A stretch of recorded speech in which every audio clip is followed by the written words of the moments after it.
Magandang hapon, Pilipinas. 4:30 ayon sa Philippine Standard Time. Kasama niyo si Harry Bayona para sa Panahon TV Express. Inilabas ng Pag-asa ang Thunderstorm Advisory number 4. Ayon dito, kasalukuyang nakararanas ng thunderstorms ang mga sumusunod na lugar. Pampanga, partikular sa Candaba, Bataan, partikular sa Pilar at Bagac.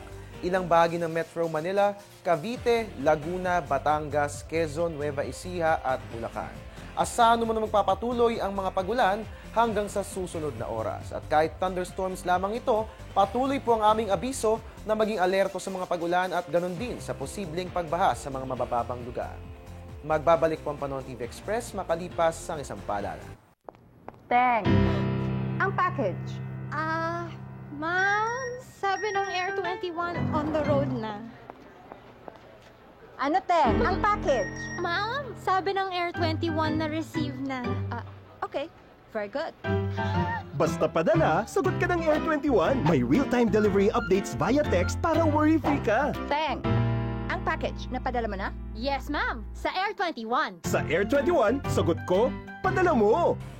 At mga kababayan, ano nga ba ang dapat gawin para maging handa ang inyong bahay sa panahon ng tag-ulan?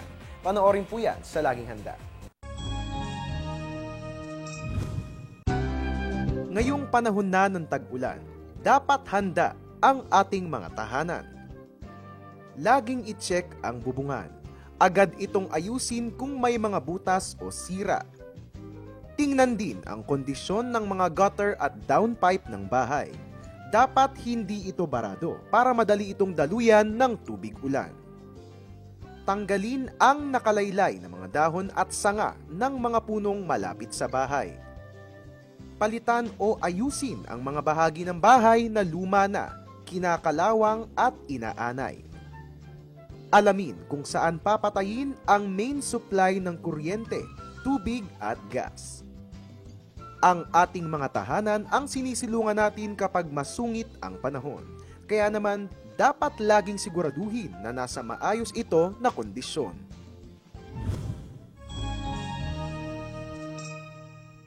Ang programang ito ay hatid sa inyo ng Air 21.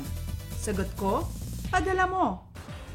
At iyan po muna ang latest mula rito sa Pag-asa DOST. Tabayanan po natin ang susunod na ulat ni Weather Girl April Enerio. Mamaya po yan sa News at 6. At ugaliin po ang pagtutok dito lamang po yan sa Panahon TV Express. Kung sa walang pinipiling panahon, ang pagbibigay impormasyon. Mula na umaraw man, I'm the man, I'm your weatherman Harry Bayona. Magandang hapon.